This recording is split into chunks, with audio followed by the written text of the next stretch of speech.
Okay, well, my name is Stacey DeCalma, and I work here at Queensland Council of Social Service, or QCOSS, as you may know us in the sector capacity team. And it's my pleasure to present this webinar today for the Department of Employment, Small Business and Training around the Skilling Queenslanders for Work initiative. We've been working with DESBET for quite a few years now, providing some professional development and resources to assist the social services sector to engage in the wonderful initiative that Skilling Queenslanders for Work is. And today's information session is a broad overview of the initiative itself, with some details about the different programs and funding available. So regardless as to whether you have engaged in this funding before or are thinking about applying this time around, this webinar is going to have some great information for you. And we're lucky enough to have the DESBET team, quite a few of them on the line today, to answer any questions that you might have. So just around that, if you do have questions, happy for you to pop it in the chat. Or you might want to wait until the end and ask your question then. So whatever suits you, you can do that. Okay, now before I get into the detail of the workshop, I would like to acknowledge the traditional custodians of the land that I'm on today, and for me that's the Yuggera people. Pay my respects to the Yuggera elders, past and present. I'd like to extend that acknowledgement to the Durrumbal people of Central Queensland also, on whose land I was lucky enough to be born and raised and enjoy the land and the sea of Central Queensland. And of course, that acknowledgement extends to any First Nations people on the line today and to the traditional custodians on the land from where you are all joining. When you're introducing yourself in the chat, it would be lovely if you could share the land that you're on today. Okay, I've covered off using the chat for questions, and the DESBET team are here to answer any of those questions. I'm going to start with an overview of Skilling Queenslanders for Work. Then I'm going to get into some detail about each program of Skilling Queenslanders for Work, as well as some considerations for community-based organisations and RTOs, and some tips for your applications. Okay.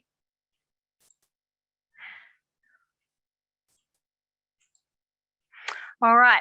As of the 31st of December 2021, $536.5 million has been committed to statewide SKU activities since 2015. And that's assisted 83,721,000 disadvantaged Queenslanders. 423.4 million actual expenditure, and it has included 13 competitive funding rounds which have been held for community-based training programs, 2,392 community-driven projects worth $480.35 million to assist 80,780 disadvantaged Queenslanders. So it's really far-reaching as far as participation goes. $35.25 million allocated across 76 local councils and one statutory authority to create 2,500 additional traineeships under First Start. And we've seen an additional funding being made in 2016 and 2017 for community-based organisations under First Start. $8.82 million was awarded to 98 not-for-profit community-based organisations under First Start to create 441 new traineeships and apprenticeships. And as at 31st of December 2021, 66,269 people have been assisted, with 41,303 gaining a job as a direct result of participation in this initiative. So we see here the significant impact that Skilling Queenslanders for Work has had across the state, which is why it has become quite a flagship initiative for the Queensland Government.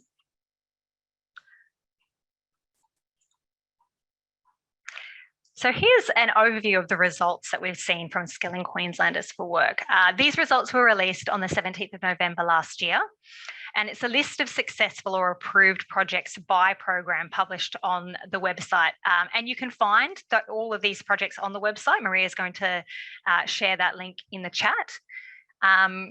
And unsuccessful organisations are really encouraged to seek feedback via the website that we'll pop in the chat as well.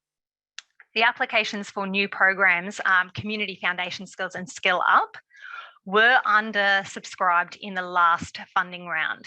So we're really encouraging the sector to consider whether or not those two programs might be good options for them in delivering projects, because they were undersubscribed in the last funding round.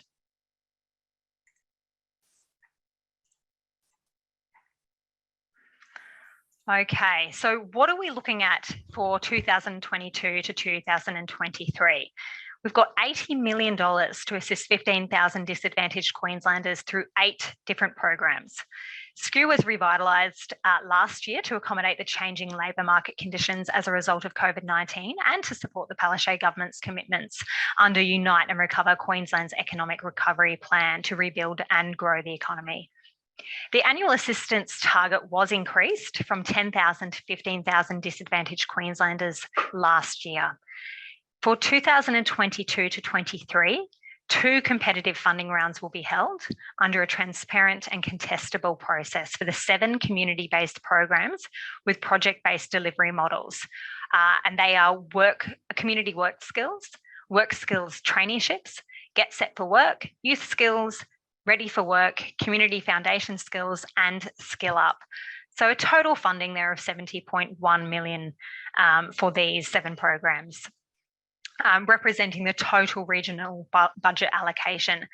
So just a note here regarding the funding, the available funding for each round is not just for new projects. So some of that funding will be allocated to second payments for current projects and some ongoing long-term contract commitments under SKU.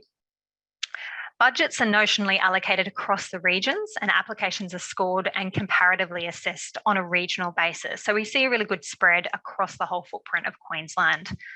Work skill traineeships include 5 qualifications and they're under construction, conservation and ecosystem management, hospitality, retail services and workplace skills or business. First Start for councils is allocated by annual bidding process undertaken by LGAQ in partnership with DESBT, and that's expected to occur late August or early September. First Start for community is by direct application to DESBT and assessed on published criteria. So applications for funding for last year are still open, and applications for 22 to 23 will be accepted after 1st of July this year. Priority is given to areas of identified high need for job seeker groups. So just recapping the key changes that we saw under the Revitalised program last year, Ready for Work was expanded. So the age restriction was removed and it's now 15 years and over with no upper age limit. Work Start incentives were discontinued, so eligible employers can receive back to work payments for recruiting and retaining job seekers, including former SKU participants. There is also a range of wage subsidies and incentives offered by the by the Australian government for employing trainees and apprentices. This decision frees up funding to provide assistance to more people across the state. This is important because SKU is aiming to assist 15,000 people this year for this funding round, for this 22 to 23 time period, an increase of 5,000 places on previous years with the same $80 million budget. So really leveraging off the incentives and funding that is available from the Australian government to make sure we can do as much as we can with the SKU budget here in Queensland. Youth skills eligibility is now broader and young people at risk of offending and known by Queensland Police Service can be recruited onto projects. And retained, we've got community work skills traineeships, Get Set for Work, youth skills, Ready for Work and First Start.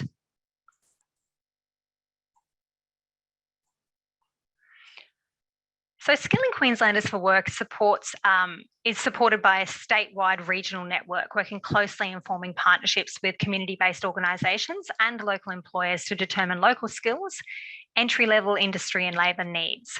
SKU has a critical role in increasing workforce participation by improving work opportunities for vulnerable job seekers. It continues to develop holistic projects that include a range of support measures to address barriers to participation and work. It provides opportunities for economic growth across Queensland that is grounded in principles of social inclusion, employment opportunities that meet the aspirations of individuals and their communities, and increasing accessibility of the labour market for all Queenslanders.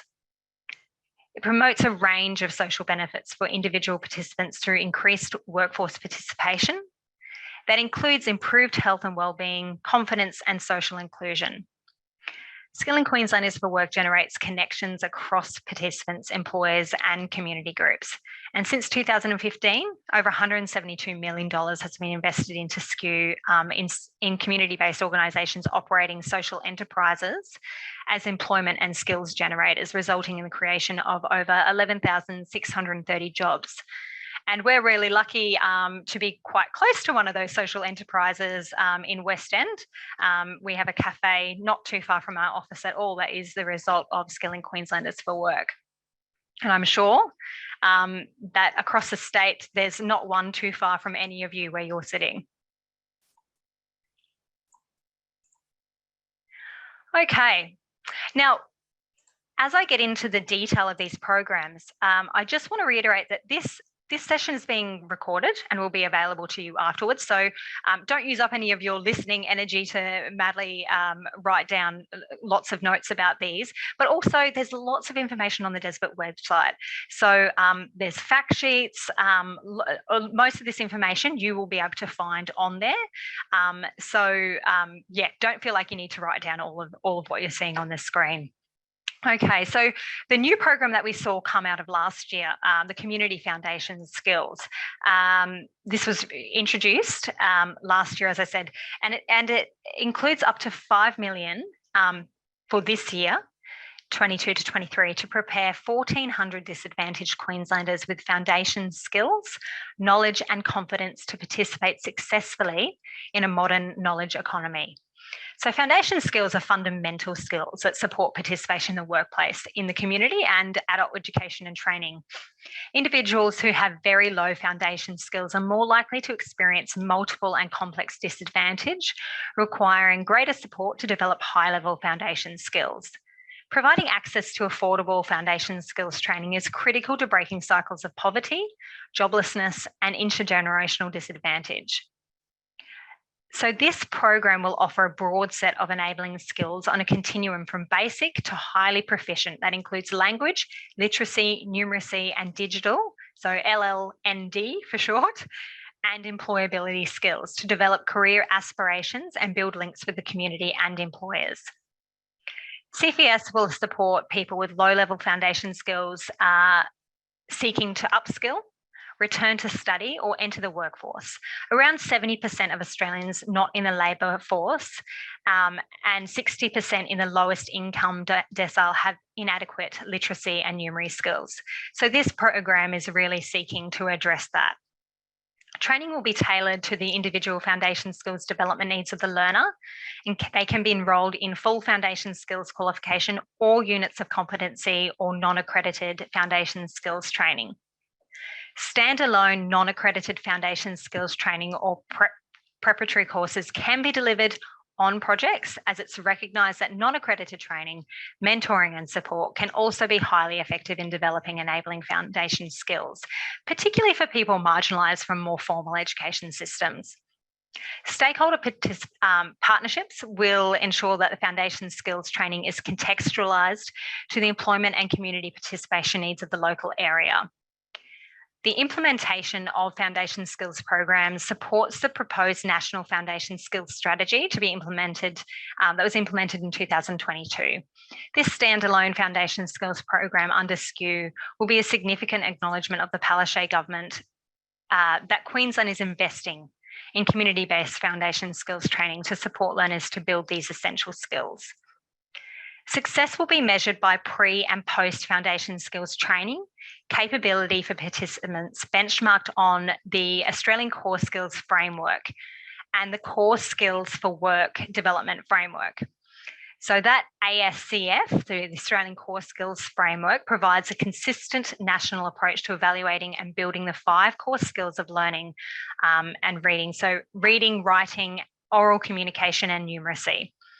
Employment and further training outcomes will also form part of the standard key performance indicators for community foundation skills, consistent with the current monthly reporting by providers across all SKU programs.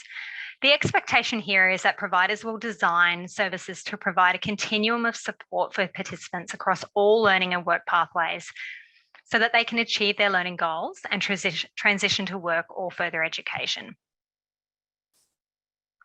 There was a lot there, so if you do have any questions, please pop them in the chat and we'll try and get to you.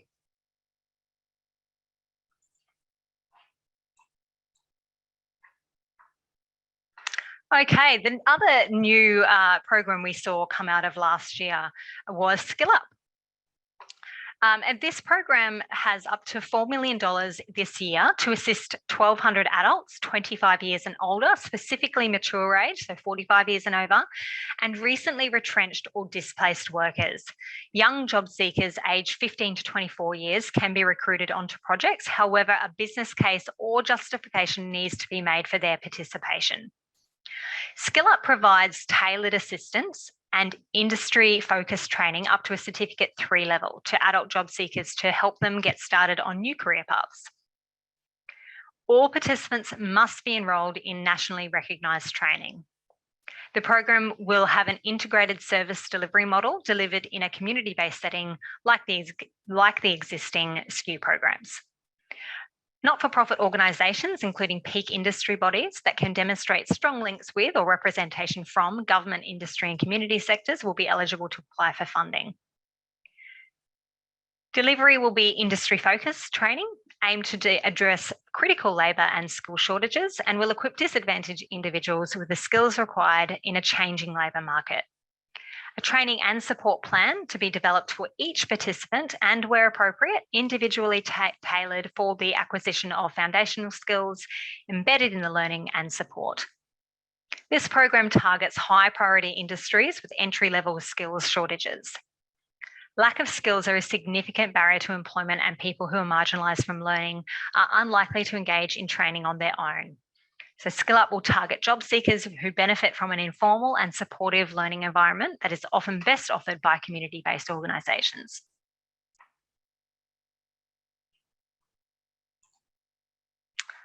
Community work skills. Okay, so for this program, there's $10 million this year to provide supported training to 3,300 disadvantaged Queenslanders. This is project-based delivery model. It's tailored support, including mix of career advice, job prep skills, nationally recognised training, up to Certificate 3, foundational skills and individual case management. Training and assessment services are funded under Cert 3 guarantee. Now, all participants for this one must be enrolled in national recognised training, and lower level qualifications and foundational skills is recognised as an appropriate pathway. Standalone foundational skills projects can be delivered with the pathway to vocational skills, with the vocational skills articulated. And as at 31st of December last year, 66.5% of exited community work skills participants statewide have gained a positive outcome. And a positive outcome in this case is in employment or further training or a combination of both.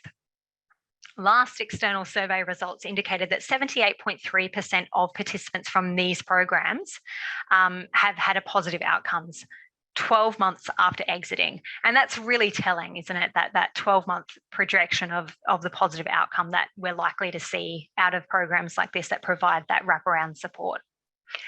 Delivery of foundation skills strongly supported by DESBT, so either standalone or integrated into vocational qualifications. If integrated, foundation skills should only be delivered to those participants who have been individually assessed as requiring the support. If standalone, the pathway to vocational qualification should be articulated with the inclusion of relevant elective units of competency. Now, this is probably my favourite part of this presentation, and it's getting into the examples of projects, which are always very interesting. And these good news stories are developed from the monthly reports and photos of projects submitted by SKU providers. So if you're already a provider of a SKU project, you would be very, very familiar with the reporting requirements. And for those of you who are thinking about applying, these are the kinds of stories that are gathered from your reports. So your town was awarded $111,800 to assist 30 disadvantaged youth in Ipswich under community work skills. The project concluded in December just gone, so this is a really recent one. Individual support included language literacy numeracy assistance, employability skills, networking opportunities, work experience, career planning, job prep, job search, and post-participation support for up to 3 months. The wraparound support included an employment-focused youth worker, life skills workshops, and so in those workshops they did things like building confidence, obtaining ID or license, creating a bank account, dealing with government agencies, and that kind of thing.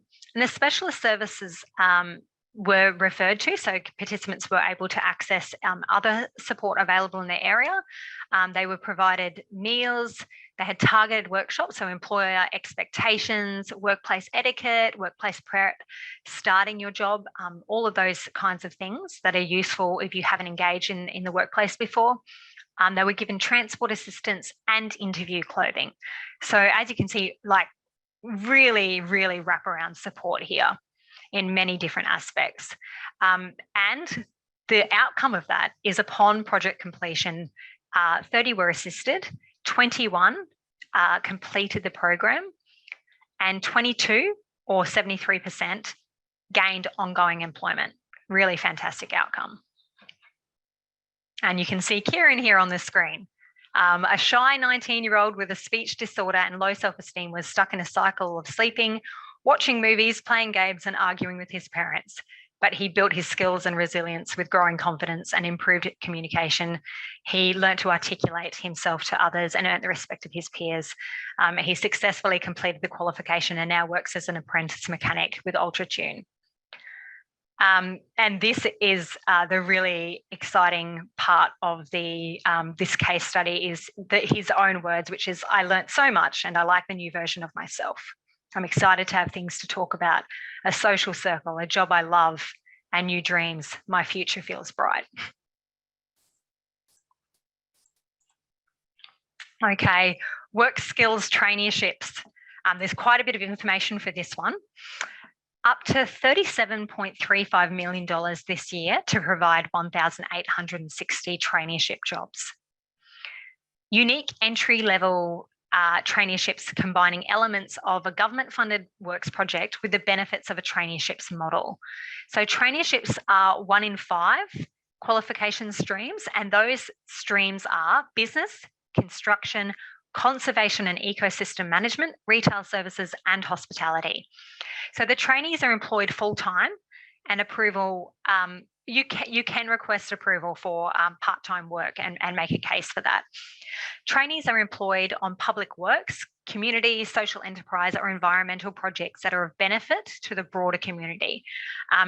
I do have some examples to share with you, but again, this is the kind of one where it's great to jump on the Desbert website and have a look at projects that have been happening across the state.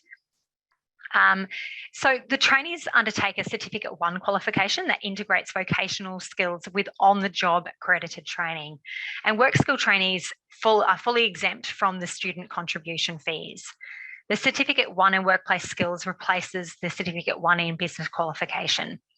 So the Certificate 1 in workplace skills is still part of the business services training package, but just keep in mind that name change there. The work skills traineeships projects should be delivered on a full-time basis. Again, it's full-time, participation 5 days a week. This is really about getting these trainees in the rhythm of attending work 5 days a week. But as I mentioned earlier, Desbert approval can be sought for part-time work under particular circumstances. And generally that might be for people who have disability, or it might be, for example, women returning to the workforce. Certificate 1 in Conservation and Land Management was replaced by Certificate 1 in Conservation and Ecosystem Management.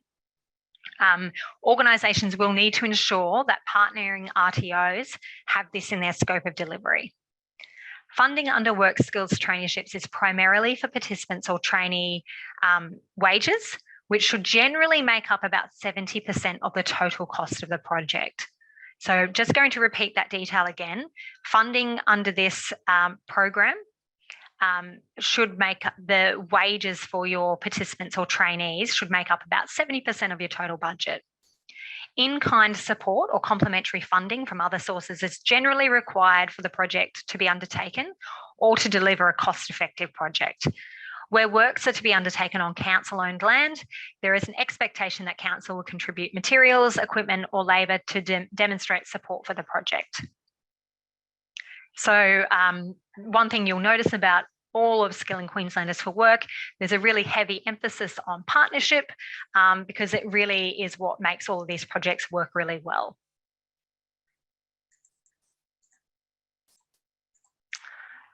Okay, continuing on for work skills traineeships, these are some of the types of projects that you might look at for this program. The term of the traineeship will be dependent on the length of the project.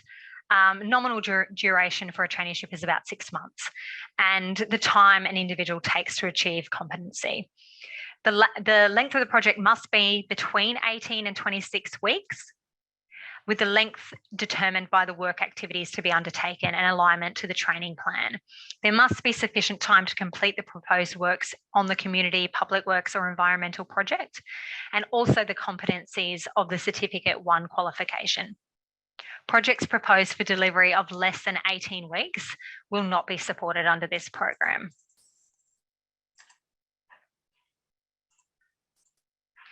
Okay, so the underlying objective of the work skills traineeships is to not only leave a visible and long-term impact on a physical community and infrastructure, but that these opportunities are going to those within a community who need it the most.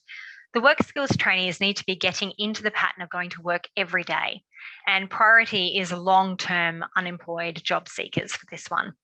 Youth participation rate for work skills traineeships considered too high at the moment, so it's currently about 62%. And this is not an exclusively youth program. Under the former Skilling Queenslanders for Work, youth participation under work skills traineeships was around 36%. Mature age participation rate for work skills traineeships is considered too low. It's currently 8.7%. And under former Skilling Queenslanders for Work, mature age participation under work skills traineeships was around 49%. So we'd like to see that number get up a little bit. The prime working age, 25 to 44 participation rate for work skills traineeships is steady, currently 29%, but it could be increased. High number of long-term unemployed job seekers in this age group of 25 to 44. This is an employment-based model, so training is conducted on the job 5 days a week. DESBIT, through the program, is paying the wages of the trainees through Skilling Queenslanders for Work funding, and as a result needs to impose additional requirements and expectations to ensure that government outcomes are achieved. So job seeker gets a paid work opportunity, adapts to the rhythm of full-time work, and that's why the preference is for 5 days a week, gains confidence by working, gains skills through on-the-job and some off-the-job training, is exposed to employers in the community and transitions to mainstream work. This is the progression we'd like to see in a successful running of a program. The previous experience highlights that the jobs secured by participants and trainees are often not in the field of study, but relate to the overall experience of the project.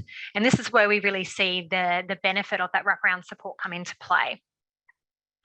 The requirement on the RTO to deliver large amounts of training in a classroom and off the job will be minimal, and in many cases will be limited in the assessment of competencies that the participants have acquired on the job.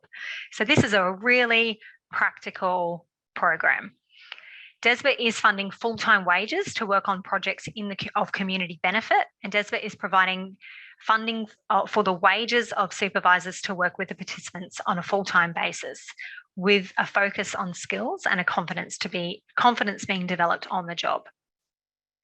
Work skills traineeships also reflect the range of training strategies already available under user choice, for example, employment-based delivery modes. and provide direction to SRTOs seeking to provide services to a SKU project. So the intent is not for SKU to fund the wages of full-time students, as the full-time training options are already available under Cert 3 guarantee in these qualifications. As defined in AVIT-MIS, 30 employment-based delivery mode includes training activity conducted in the workplace, whether it's conducted by the training organisation or the employer. For example, industrial or work experience, field placement, or fully on-the-job training.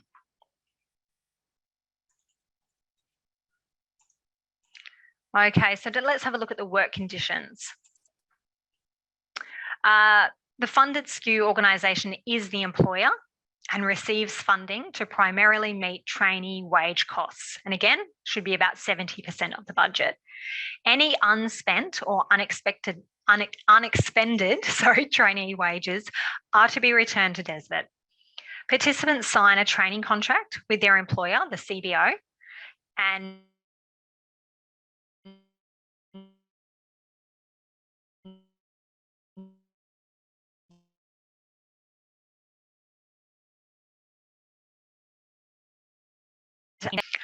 naughty works that may be hazardous to their health, or that the community that removal of things like asbestos from old buildings, that kind of thing. As at 31st of December 2021, 65.6% of exited work skills trainees statewide have gained ongoing employment.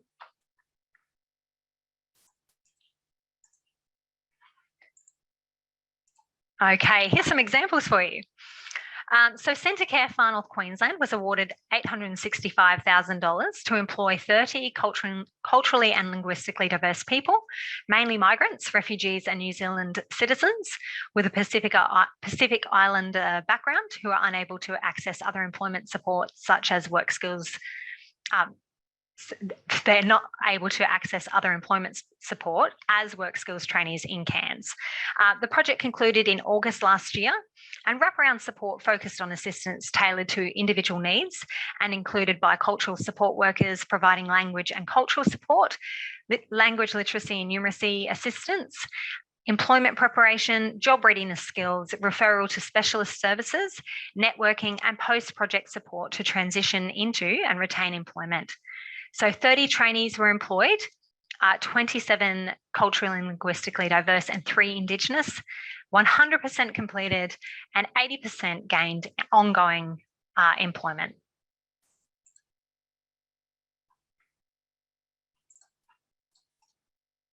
All right, Conserving Townsville. So Workaways Australia Limited awarded $392,000 to employ 20 disadvantaged job seekers in the Townsville region. The project concluded in August last year, and individual support included language literacy numeracy assistance, job readiness, job preparation and post-project support. Wraparound support was tailored to accommodate individual needs and included transport assistance, additional training, such as a white card. And as a result of this project, 23 were employed, with 19 completing and 15 or 65% gaining ongoing employment.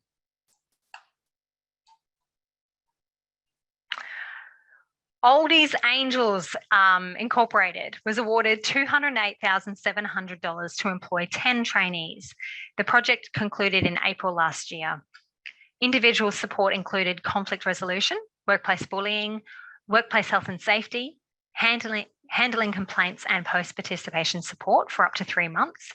And wraparound support included learner driver assistance, specialist service referrals, uniforms, access to a hairdresser, and interview clothes. 10 trainees were employed on the project, 8 completed, and 7 of them gained ongoing employment.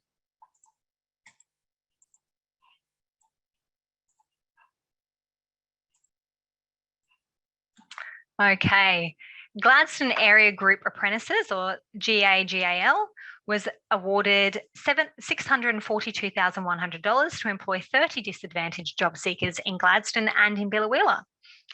Project was completed in June last year. Wraparound support included language literacy numeracy assistance, life and foundation skills workshops, counselling, mentoring, specialist service referrals, social media etiquette, career advice, job preparation, job search activities, and if required, post-participation support. 31 trainees were employed, 26 completed, and 22 or 71% secured ongoing employment. Skills-Centred Queensland was awarded $412,700 to employ 18 disadvantaged job seekers in Maryborough and surrounding areas. The project is due to complete in April this year, so it's still ongoing. The construction white card is also offered to enhance trainee skills and future prospects. Wraparound support includes language literacy numeracy assistance, budgeting, subsidised meals, networking, notification of daily job vacancies, and access to a full range of in-house services and skill-centred staff. Local businesses have endorsed the program through letters of support, with many offering on-site visits, work trials, and potential employment opportunities. To date, 19 trainees are employed, 9 have already completed, and 6 have gained ongoing employment already. Okay, so the next program we're looking at is Get Set for Work. Get Set for Work includes $8.75 million this year to assist 2,350 disengaged youth 15 to 19 years. The funds are locally based community organisations to deliver intensive training assistance over 12 months in a project-based delivery model. It aims to create a transition pathway by finding the participants a job, continue with educational training, or return to school. So employment outcomes are considered a primary objective. All participants must be enrolled in nationally recognised training, and training delivery and assessment funds services are funded under Cert 3 guarantee. Integrated learner support funded under the program. So practical learning activities include for this one adventure-based learning, which sounds very exciting, team building exercises, work experience or volunteering, employer visits, motivational speakers, learner driver training, lots of things like that. So, and this is why I think the case studies and the examples of projects are so useful, because it really gives you a picture of all the different creative ways it can provide wraparound support. The latest external survey results indicated that 69% of exited participants out of these programs have gained a positive outcome. And again, a positive outcome in this setting is they're in jobs, they're in further training, or they've returned to school. Any of those options or a combination of them are considered a positive outcome. And that's 12 months after exiting. So 69% having a positive outcome 12 months after exiting is a fantastic outcome. The primary focus here is on early school leavers and those who are no longer enrolled in school. Young people who are at risk of disengaging from school can participate, but other learning options and school-based pathways should always be explored prior to their participation in Get Set for Work. The program is not to be used by schools as a punitive action or as a behaviour management strategy. That's a really important thing to note. The KPI here for this program is a 55% positive outcome. So again, that's a combination of employment, entering further education, or returning to school, or it might be a combination of those things. Okay, so Get Set for Work in Southern Downs North. So the Southern Downs Industry Education Association was awarded $55,500 to employ 15 disadvantaged job seekers aged 15 to 19 years in the Southern Downs North region. 4 qualifications were offered, and the assistance target was broken up with 4 Certificate 1 in Business, 4 Certificate 2 in Information, Digital Media and Technology, and 4 in a Certificate 2 in Retail Services and 3 in a Certificate 2 in Hospitality. The project concluded in October last year. Participants undertook training to build their entry-level skills in either general education and training, business, hospitality, retail, or communications. And tailored support was offered to these participants, including language literacy and numeracy assistance, life skills, social skills, employability skills, building confidence and self-esteem, case management, networking opportunities, work placement, career development. That included employer talks, information sessions, job preparation, and ongoing post-participation support to achieve or sustain outcomes. Wraparound support included specialist services referrals, budgeting and banking, transport assistance, learner driver assistance, food and clothing, PPE and ID assistance. For example, getting a tax file number, unique student identifier, those kinds of things. 16 youth participated in this program, 14 completed, and 12 or 75% gained a positive outcome, and that being a combination of employment, entering further education, or returning to school.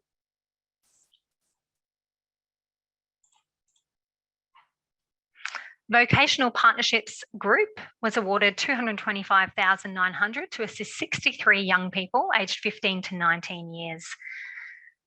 The project was designed to give participants confidence, motivation and skills to transition into work or further education. The project concluded in December just gone. Individual support included employability skills, foundational skills, individual support and careers counselling, industry networking, work experience, resume development, job preparation, job search, and post-placement support. 64 participated in this program, 63 completed, and 50 or 78% gained a positive outcome, being a combination of employment, entering further education training, or returning to school.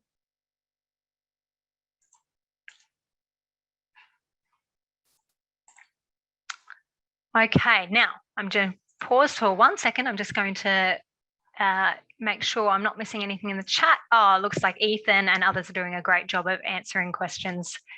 Thanks to the Desbit crew. Okay, get ready for work. $4 million this year to get 5,000 people ready for work. So due to COVID, the restriction of 15 to 24 years has been changed to 15 years and above with no upper age limit. And that was changed last year.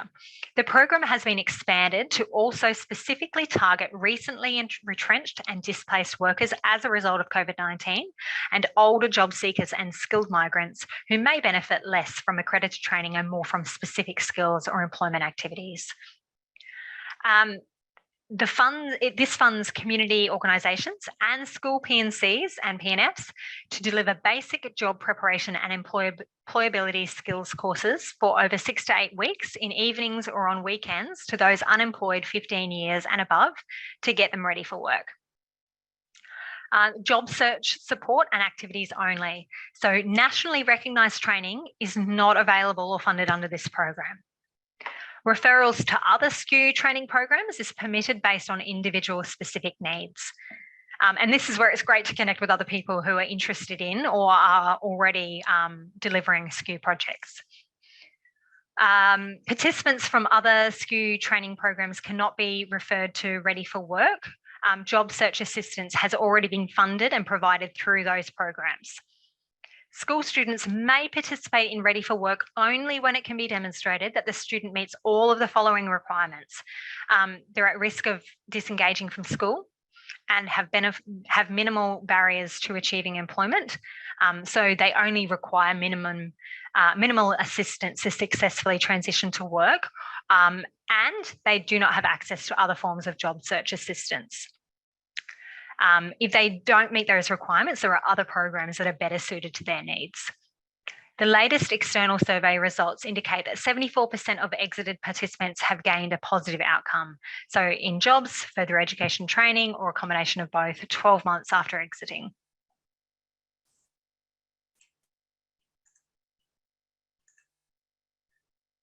Okay, youth skills.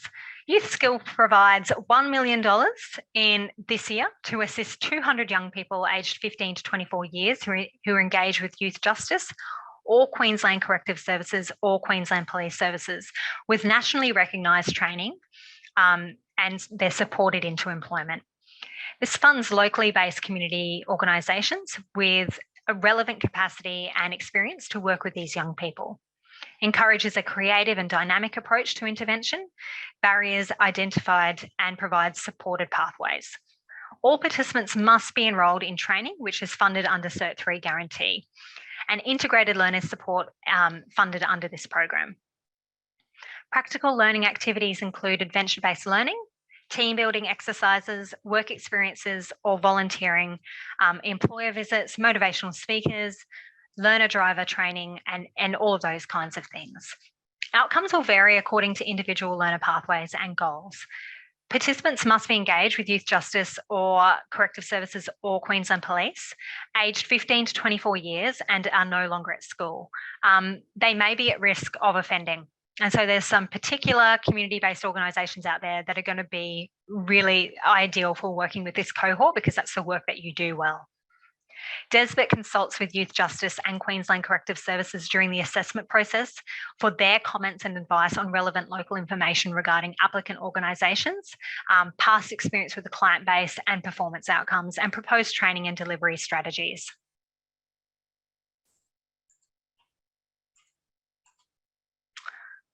First Start. So this provides wage subsidy for local councils. It's $15,000 for councils, and for community-based organisations, it's $20,000. So funding under First Start for councils is via a bidding process, which is managed by Local Government Association of Queensland, or LGAQ, and bids are assessed by LGAQ and endorsed by DESBIT. Community-based organisations request application forms via the SKU email address, which is sqwapps@desbit.qld.gov.au. That was shared earlier in the chat, and submit applications directly to DESBIT. And for community-based organisations, the applications are assessed on a number of criteria, including experience managing government funding, ability to employ, train and supervise trainees, ability to retain post-traineeship, location suitability, and experience with disadvantaged job seekers. So outcomes so far, who is this helping?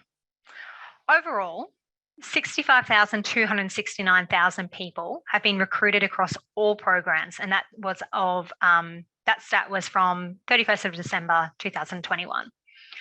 Overall assisted includes 2,499 trainees recruited and enrolled as trainees or apprentices under First Start, and that's councils and community-based organisations. As at 31st of December 2021, it's seen 41,303 people gaining employment as a direct result of SKU.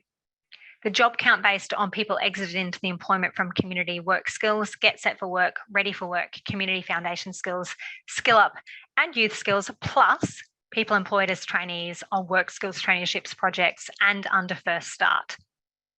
So those people are in a job from day one in those direct job creation programs. Data is not mutually exclusive and is accumulating over time. 76.2% of participants experienced a positive outcome.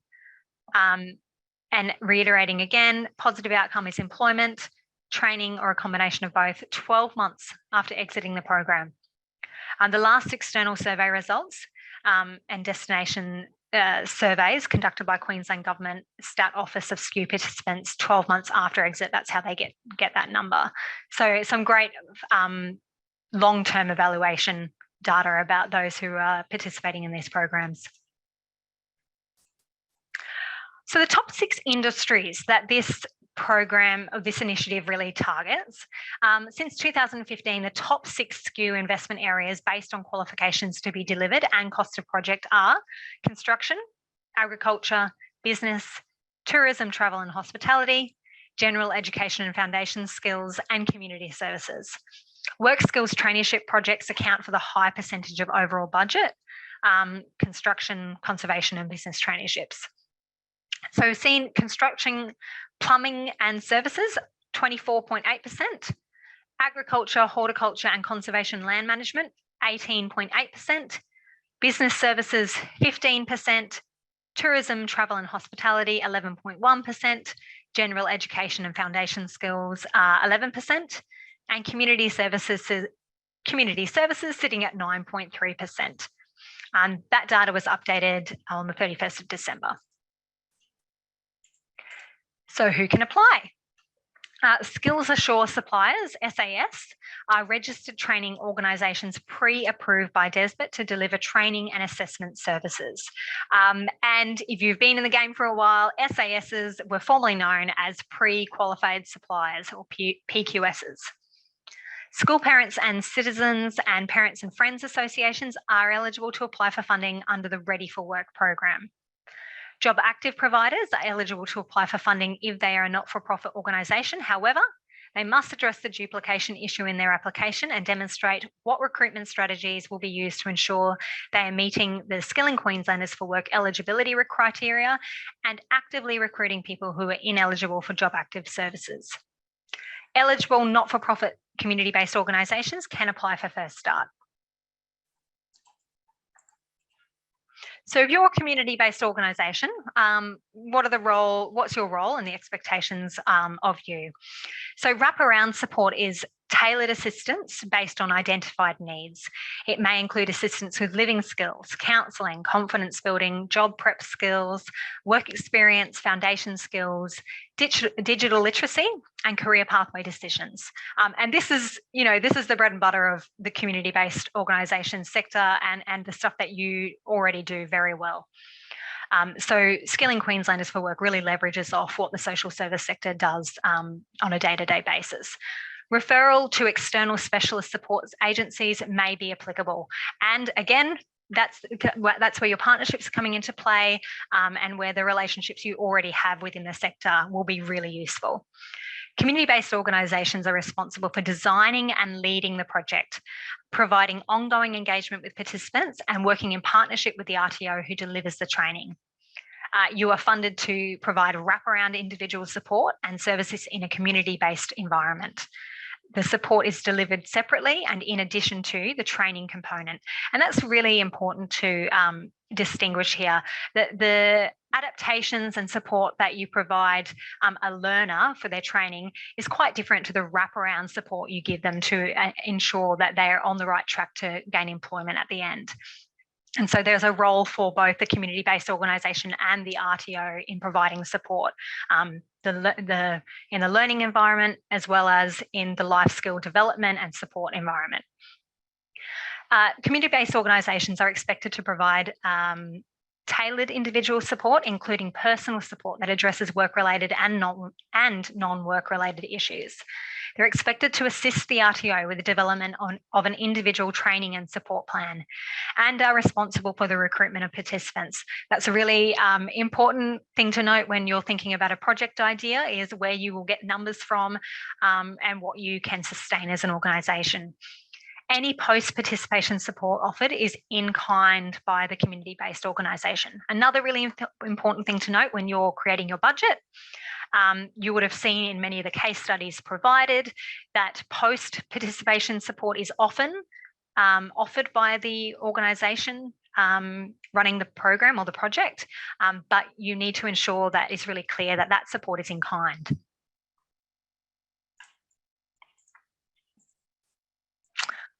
So we've seen already some great examples of the kinds of support that's offered. Assistance may include the detailed broad components here and should be individualised and based on identified and emerging needs. So this does not preclude group and team building activities. Projects that use a broad brush, so everyone has to do the same thing approach, have the potential to disengage participants and jeopardise positive outcomes and your project KPIs. So, if you're thinking about disengaged learners or those who have found it difficult to engage in the workforce, there's a reason for that. So providing individualised support to these participants is a really important aspect of the program that you're delivering. And the social service sector is all over person-centred service delivery. So I know you're going to do that really well.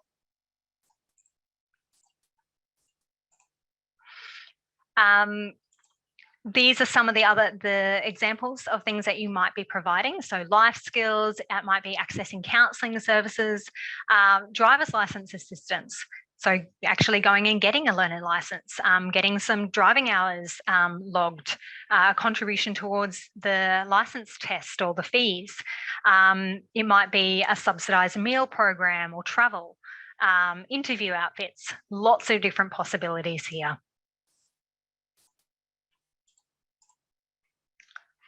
Now for the RTO, the role of the RTO really is to provide tailored learning support and an engaging program for all of these participants so that they're able to complete the qualification being offered.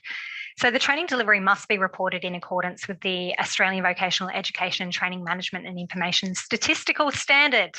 That's a bit of a mouthful, AVITNIS. The Australian Qualification Framework, or AQF, is the national policy for the qualifications in the Australian education and training system. The AQF provides a guide to the volume of learning. It describes how long a learner who does not hold any of the competencies identified in the relevant unit of competency or modules would take to develop all the required skills and knowledge. So it's really important that we refer to that, so we're making sure that we're not pushing participants through too quickly, and we're being really realistic with the time frame required for programs that we're putting together. The volume of learning includes all teaching and learning activities such as guided learning, which could be classes or lectures or tutorials, which are online or self-paced, individual study, research, learning activities in the workplace, and assessment activities. The amount of training provided by RTOs is part of the overall volume of learning and relates primarily to formal activities, including classes and other activities, as well as workplace learning. This is an important detail to note. Applications remain capped at 10 per applicant organisation per funding round. And if you can manage to put forward 10 applications, that's very well done on your part for getting that many through. Organisations that usually submit multiple applications for the same program and region are encouraged to consider combining their applications into one. Capping applications is a direct strategy to ensure new or smaller or niche organisations continue to be considered for funding. A little bit now on delivering quality training. So qualifications should be subsidised qualifications on the priority skills list. So ensure you're checking that list. Selected RTOs must be Skills Assure Suppliers, or SAS, with DESBIT. RTOs must have the selected qualifications on their scope of registration. Training must be linked to local employment opportunities and evidenced by current employer letters of support, so from your own community. Choose an SAS with flexible and blended delivery models and assessment methods. So extended periods for learning and not restricted by minimum class sizes. These are all the kinds of things that you're really going to have to delve into and check when you're forming your partnership with an RTO. Department monitoring organisations delivering multiple projects or with dual role of CBO and RTO. There'll be some monitoring mechanisms there. Skilling Queensland for Work advisory committees are able to consider full fee-for-service funding of qualifications or skill sets that fall outside of the priority skills list, but you must have evidence of strong industry or employer support for that one. Organisations need to nominate which SAS they're using to deliver the training and assessment services in their application for funding. It's during this period where you're actually gathering your data and evidence for making a case for your program in your local community. This is when the forming of partnerships is so important. So the selection of the RTO that you're going to be working with is a really critical aspect of your project delivery and will have a great impact on the success of your program. So it's absolutely not an afterthought, the development of that partnership. Having a look at which RTOs are operating in your local community and who might be an option. It's great to be thinking about that right now. Some good practice principles for delivering qualifications, especially for disadvantaged learners. So supported learner pathways and transitions are built into learning experiences. Strong partnerships exist to support learners' needs and their successful transitions to further learning or work. Training has been integrated with work experience and aligned to an area of labour market demand to support sustainable employment outcomes. It has embedded support for foundation skills within the vocational training, and the voice of the learner, knowing the learner, their community and their culture is a really critical aspect of delivering quality training. So how do you maximise completions under your program? Individual training and support plans are mandatory, and strategies to encourage participation and completion must be explored in that plan. Identifying any support directly or through a third party individual learners need prior to their enrolment or commencement of training is something that's critical. You can provide access to support through training. So you may be giving language literacy numeracy support, assistive technology, additional tutorials, or other mechanisms such as assistance in using technology for online service delivery components. You must be able to provide adjustments in the assessment process. Often disadvantaged cohorts lack the confidence and skills to get into formal training. So encouragement, a positive environment is really important. The Australian Skills Quality Authority, or ASQA, is the national regulator of VET, vocational education and training. So maximise the chances of disadvantaged learners to successfully complete the training through standards for RTOs. Access to support through training, which is individualised and targeted as reflected in the training and support plan. So make sure that training and support plan really comes to life through the delivery of your program. It's not just a plan that's written right at the beginning of the program and is forgotten about, but it's continually referred to and guides the activities and support you're offering learners. Adjustments to support and accommodate emerging and changing needs. Lots of different things are happening in the lives of these learners, and you being able to adapt to that is really important. Adjustments to the assessment process to accommodate the learner, such as oral rather than written assessment, is another important consideration. Oops, I just skipped an important slide. Let me just go back. Aha. I can't skip this one because QCOSS is all about human rights. So as of the 1st of January 2020, Queensland's Historical Human Rights Act 2019 was in place. And this act is an acknowledgement of the dignity and worth of all people, recognising that equal human rights of everyone is a part of democratic and inclusive Queensland. We all have a responsibility to respect, protect and promote human rights. Organisations providing services to the public on behalf of the government may be considered as public entities under the Act and therefore are encouraged to consider the implication of the Act when making decisions and reviewing procedures and policies. To understand more about the Act and to assist in meeting the human rights obligations that you have, the Queensland Human Rights Commission have published a range of helpful resources. The website is on the screen here. Maria will post it in the chat. And QCOSS website also has many resources available to support the implementation of the Human Rights Act in your policies and procedures. So if you're interested in those resources, please let us know. We're happy to point you in the right direction. So top tips for applications. The budget is now embedded within the web-based application form. So if you have submitted an application before, you may have previously used the budget tool. That's no longer there. It's just embedded in the portal. Budgets must include a breakdown of expenses or costs. Funders want to be really clear about what it is that they're funding. So it's very important that your budget has detail in it. So for example, having $20,000 admin costs with no breakdown of what those admin costs actually are isn't going to be sufficient.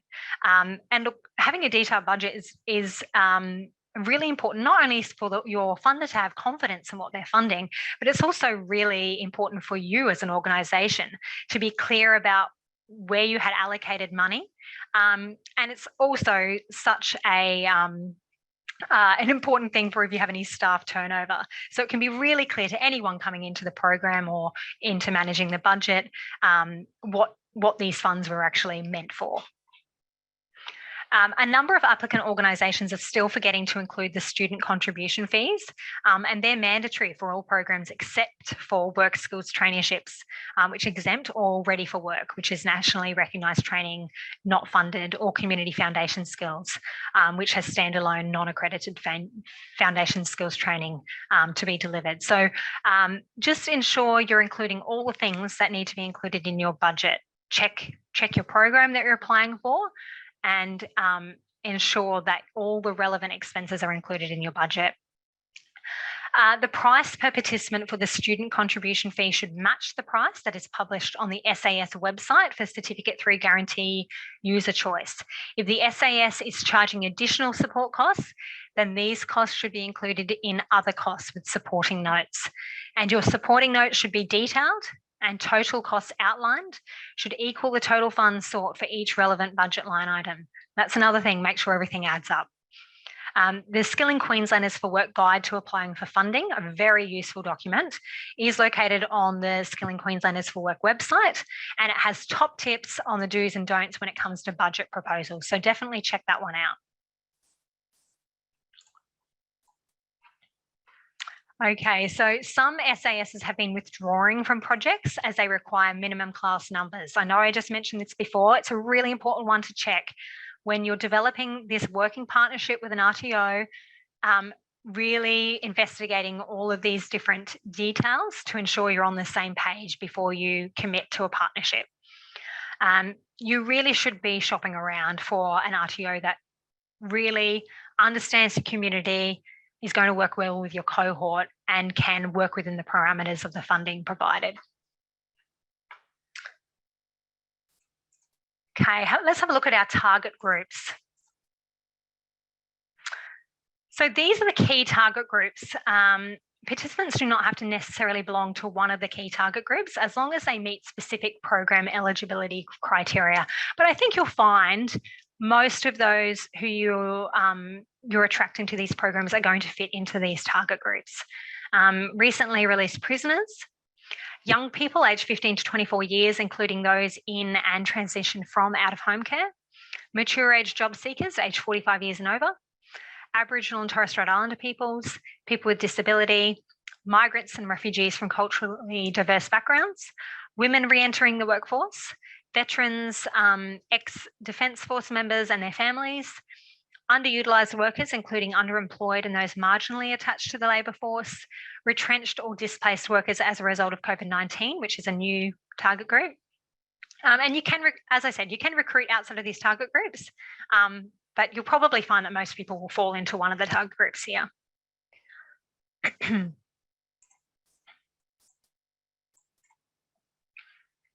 Okay, so as far as eligibility goes, the role of the state is to fill the gap and primarily provide training and support services to people not eligible for Australian government employment services or assistance. The selection of participants for enrolment is at the discretion of the funded provider and is subject to eligibility criteria and consultation with DESBIT. Individual programs are subject to some variation in eligibility criteria. DESBIT will monitor the number of Australian government clients participating in SKU. Future funding for an organisation may be impacted if a high percentage of job active clients are recruited onto projects. So please be mindful of that. And there's no upper age limit. Residency status. A business case seeking approval for the participation for individuals on a bridging visa A, B, C or E, or any visa outside the visa eligibility list must be submitted to the department via the email address that was shared earlier and will be on the last slide as well. School students are not eligible. They're not eligible for Cert 3 guarantee, and the majority of training, delivery and assessment services under SKU are funded under the Cert 3 guarantee. School students looking for a traineeship should explore school-based apprentices and traineeships. School students are able to participate in ready for work projects in accordance with the program eligibility criteria. So nationally recognised trainee is not delivered as a program offers basic job preparation, services and assistance only. So obviously it's a priority for Queensland Government to keep school students at school if they're able to be. So we're not pulling any students out of school to participate in any of these programs. Priority should always be given to strategies that will keep kids at school. Expected outcomes. If you look at the fact sheet for each program on the Skilling Queenslanders for Work website, they're so useful because they provide an overview of each program, as we've covered today in this session, but they also have the expected KPIs for each program. Really useful for you to look at when you're forming your application and you're thinking about what's realistic for your organisation as far as what you can deliver. So I really recommend you checking out those fact sheets. Expected employment outcomes will vary between the programs. So employment can be full-time, which is more than 25 hours a week, or part-time, less than 25 hours a week, in permanent, temporary or casual or self-employed capacity. Community work skill traineeships, Ready for Work and Skill Up have a KPI of 55% employment outcomes. Get Set for Work has a KPI of 55% positive outcome, which is combined outcome of employment, further training or return to school. Now, Youth Skills does not stipulate a percentage of employment outcome.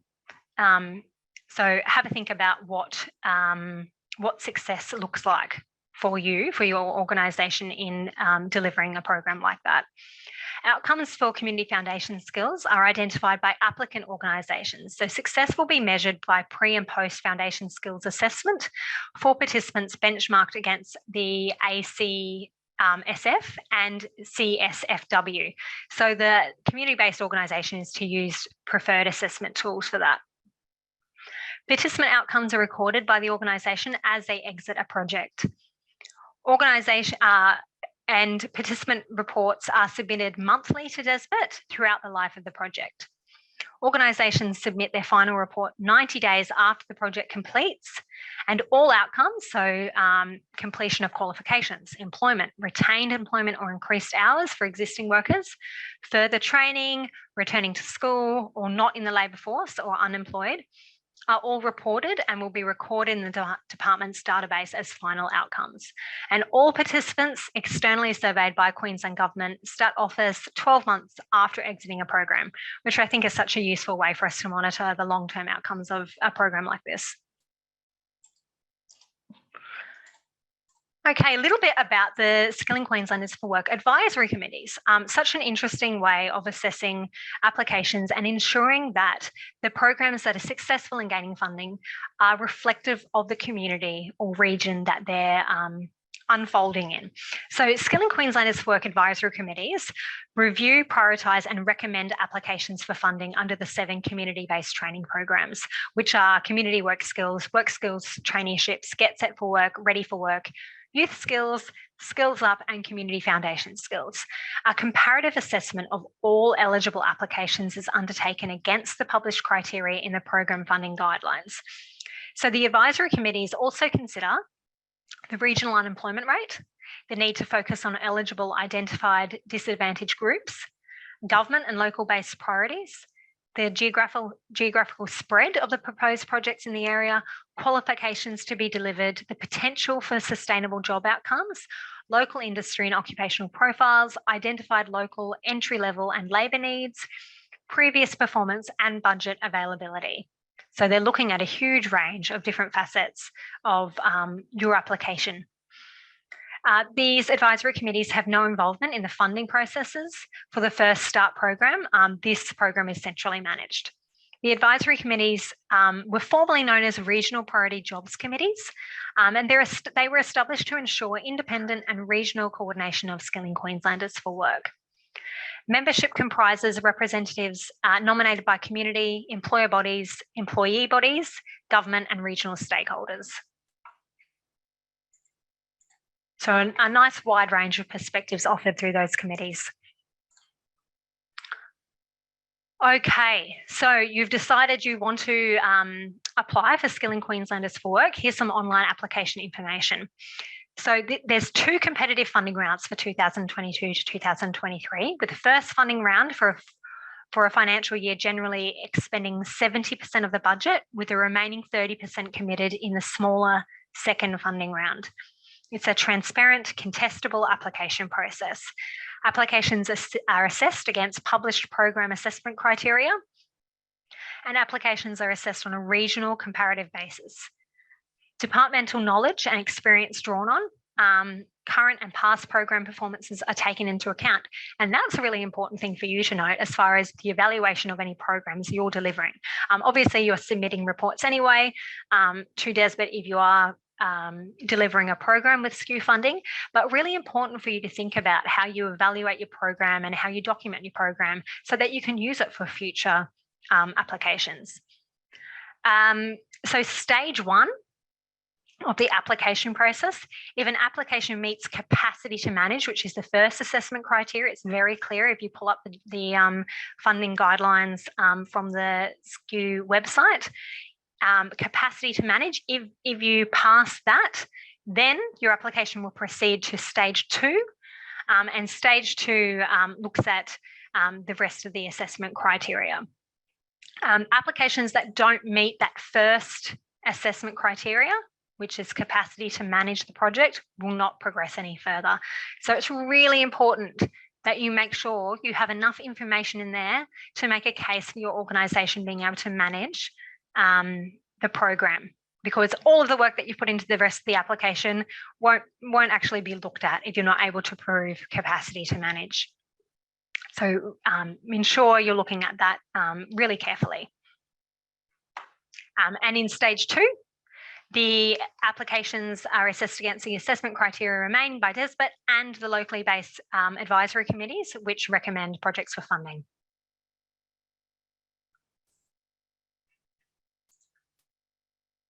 Oh, sorry, I meant to have that slide up when I was saying that. This is just a visual representation of that process that I just outlaid. Okay, our timelines. So the projects that you will be applying for in this round will be commencing in July, and will be going from July onwards. Organisations need to nominate a commencement date in their application for funding, and it's expected that projects will commence from July into the rest of the second half of the year. Participant intakes can roll into or continue throughout the next financial year into 2023-24, dependent on the start date. Standard contract period is 12 months. Long-term contracts may be considered, and there are some around. 22 to 23 funding round open on the 1st of February, which I'm sure you're aware of. And the funding round is open for 8 weeks. It closes 5 p.m, 31st of March, 2022, no exceptions. You must have your application in by that time. So I definitely recommend not leaving it until the very last hour to be submitting that, because the online access just shuts down. You won't actually be able to submit anything after that. From April to May, the assessment and approval process is happening.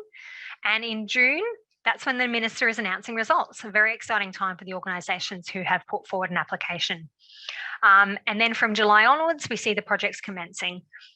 Projects must start in the financial year that they're funded, even though the intakes may roll into the next financial year.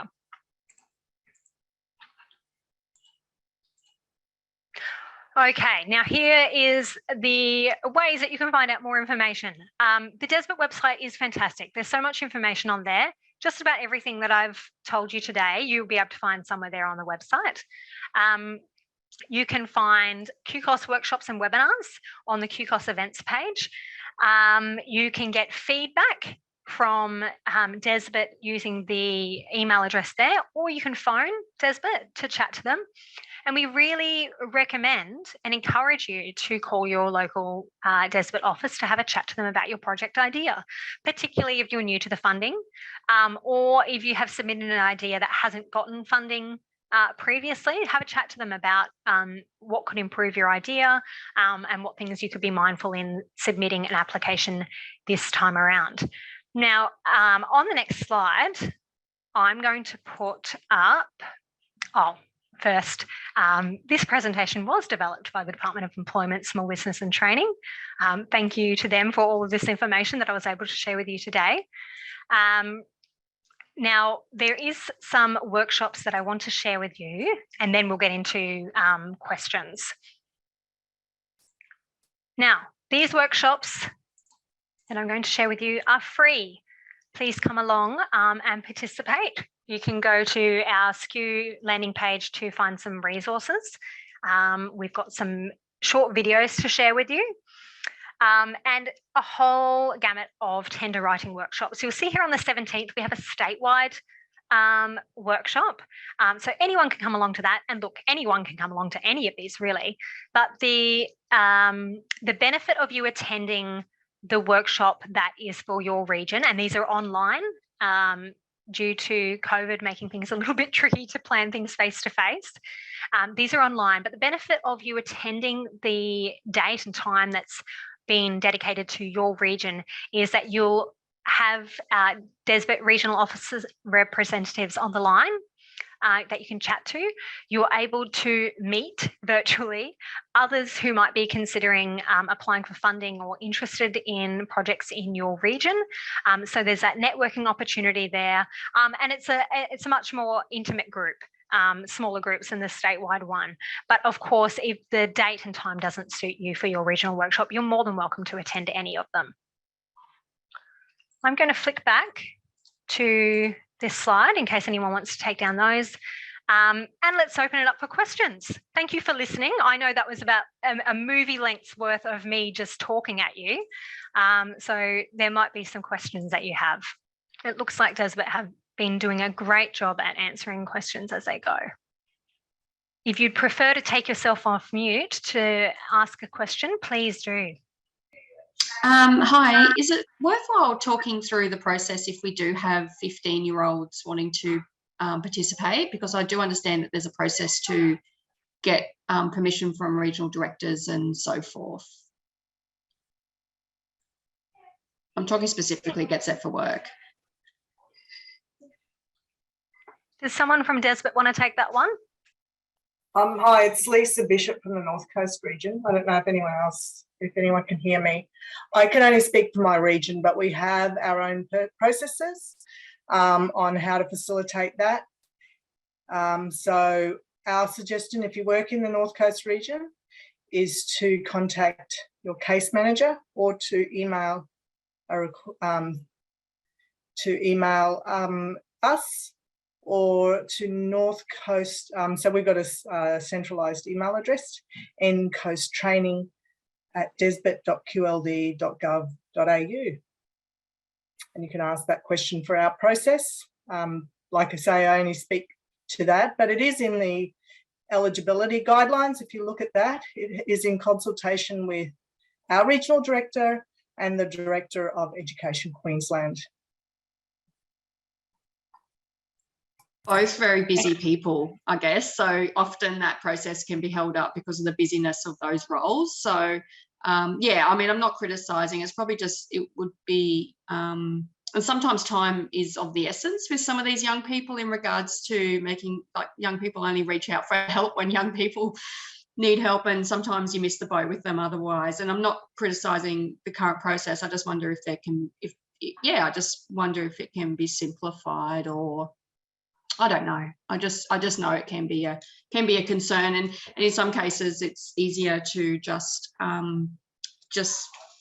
rule those 15-year-olds out because of the complexity of that process, when sometimes those young people haven't been engaged in learning for some time. So, you know, being able to grab them when you can is beneficial. Dave Liniger here from Southeast region. Yeah, I'd like to back Lisa up on that. I think each region has their own particular process around how to apply for it. But in the first instance, it is make contact with your local officer to discuss it. We don't actively encourage engagement of 15-year-olds in Southeast region. They should really be at school, and the school system should be supporting them. But for those ones where they've, I guess, dropped out of school or at risk of dropping out of school, we'll work with you to try and facilitate that as quickly as possible. You know, we're lucky that we're co-located with Education Queensland in Southeast Region, so it is a fairly simple matter for us to talk to them reasonably quickly. But yeah, so I think the most important thing is get in contact with us before you engage a young person. If they're no longer enrolled in school, then we basically just need evidence that they're no longer enrolled to be able to support that with our regional director. The big thing is, though, unfortunately, in the past, we've come across it where schools are using community organisations and SKU programs just to get rid of what they would consider problem children that are too hard to deal with, and that's not something we actively encourage. So you just need to be careful with that as well, because what happens when you take on a young person into your SKU program, they're not successful getting employment, then there's nothing waiting for them on the other side. And that's an even greater risk for those young people. So yeah, I guess don't actively encourage that age group into your programs is the best advice I can give. But work with us on the ones that do need help. We'll support you however we can. Yep. So yeah, same with the North Coast region. The first step we ask is we'll find out if they're enrolled at school or not for you. So if they're not enrolled, easy. And then the next stage is a business case. That sometimes can take some time. We've just got a new EQ regional director, so we have to break him in. So, so that's just, and they're at this point in time, just I don't know if it's the same in the other regions. They're focused on COVID vaccination for young people at school, and I just totally support what David said. When they're in their compulsory schooling phase, well, that means under 16. It's difficult. There's a whole range of other things that a CBO has to look out for, and they can't even get employment. So what are they doing on an employment program? There are other programs available for them. Sorry just to add one more thing. We've had I guess, I don't know if it's the same across all regions, but very recently we've had a number of community organisations existing providers come to us with 14-year-olds wanting to come on. That's an absolute no. As far as we're concerned in Southeast Region, they really do need to be engaged in the school sector, and unfortunately, they will need to wait until they're 15 to come onto our programs down here. Thanks very much. Good comprehensive answer there. I can see Ethan, with his quick fingers, has replied to most, if not all, of the questions that were in the chat. Thank you, Ethan. Just to reiterate, the funding round is currently open and it closes on the 31st of March at 5 p.m. And you'll just have to wait to know when the next one opens up. That's a mystery that perhaps Ethan himself doesn't even know yet. And yes, definitely encourage discussing any of your ideas with your regional office. Someone has asked about pilot projects. Now, I think a great thing about Skilling Queenslanders for Work is that Desbert really trusts in the knowledge and skills of the community-based organisation sector to know what really works for the cohorts and the participants that they're working with. So I'm sure that they're very keen to hear any new or creative ideas that you have about supporting participants to gain employment.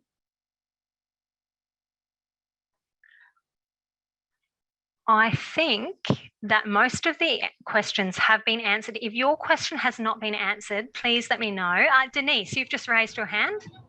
Yeah, just a question on with our 15-year-olds, and they're not allowed to work over 12 hours or something like that in a school week, that sort of thing. I've seen people advertising from 16 and up, and I nearly started doing that the other day, and I thought, oh, I don't know if I would be like doing the wrong thing to actually advertise for 16 and up rather than 15 and up. Is like, I know we still look at our 15-year-olds, we do find that they do really struggle unless they're in like the youth skills program. Get Set for Work is they're just really young to be in Get Set for Work. So we would prefer to be over 16 into that program anyway. But is there anything wrong with actually saying that we were only looking for 16 and up, or do we need to stick with the eligibility that's in there?